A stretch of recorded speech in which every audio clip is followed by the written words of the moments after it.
నేను లక్కీ గాని కోసం ఉప్మానైతే చేయబోతున్నాను అనమాట. దానికోసం క్యారెట్, టమాటో, వెల్లుల్లి, కొత్తిమీర ఇవన్నీ కూడా చిన్న చిన్నగా కట్ చేసుకోవాలి. కట్ చేసేసుకున్నాక ఉప్మా రవ్వని స్టవ్ ఆన్ చేసేసుకొని కడాయి పెట్టేసుకొని ఆ ఉప్మా రవ్వని మొత్తం దీంట్లో వేసేసుకొని లో ఫ్లేమ్లో ఉంచి మంచిగా ఫ్రై చేసుకోవాలి. ఇట్లా ఫ్రై చేసేసుకున్నాక దాన్ని ఉప్మా రవ్వని మొత్తం బౌల్లో వేసేసుకోవాలి. ఇప్పుడు మళ్ళీ అదే కడాయిలో మనం కొంచెం నెయ్యిని యాడ్ చేసేసుకొని మనం కట్ చేసుకున్న వెజిటేబుల్స్ అన్నీ వెల్లుల్లి, కరివేపాకు, నేనైతే కరివేపాకు కూడా వేసాను అనమాట. కరివేపాకు ఇంకా క్యారెట్, టమాటో ఇవన్నీ కూడా అందులో వేసేసుకోవాలి.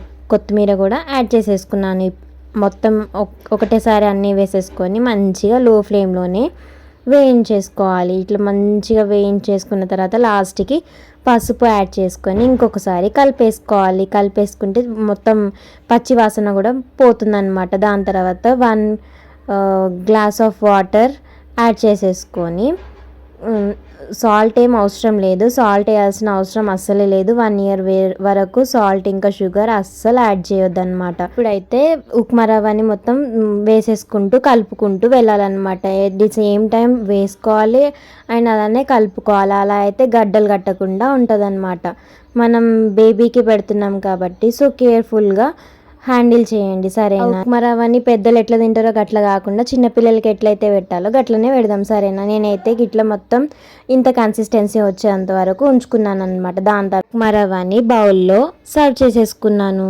కొంచెం వేడిగానే ఉంది కానీ ఇప్పుడే పెట్టాను, జస్ట్ తీసి అలా పెట్టాను. అది ఆరినాకనే లక్కీ గానికి తినిపిస్తా. లక్కీ గాని తిన్న తర్వాత వాడు మంచిగా ఉంటే తింటాడు, లేకపోతే అక్కడికే స్టాప్ చేస్తాడు. ఇప్పుడు నేనైతే పెడుతున్నాను అనమాట. మంచిగా ఉన్నట్టుంది అందుకే తింటున్నాడు. మంచిగా లేకపోతే ఇంకా అక్కడికే స్టాప్ చేస్తాడు, ఏడుస్తాడు, గోల పెడతాడు. వాళ్ళ అమ్మమ్మనేమో పక్క నుండి అడుగుతుంది అనమాట ఎట్లుందిరా అని. అయితే వాడేమో వాళ్ళ అమ్మమ్మ వైపే చూస్తున్నాడు. మంచిగా ఉన్నట్టుంది అందుకే తింటున్నాడు మంచిగా, లేకపోతే అస్సలు అంటే అస్సలు తినడు. మీకు గనక ఈ వీడియో నచ్చినట్టయితే ఒక లైక్ వేసుకోండి. అట్లనే చిన్నపిల్లలు ఎవరైనా ఉంటే వాళ్ళకి ఈ వీడియోని తప్పకుండా షేర్ చేయండి, ఎందుకంటే వాళ్ళకు కూడా మస్త్ హెల్ప్ఫుల్ అవుతుంది సరేనా.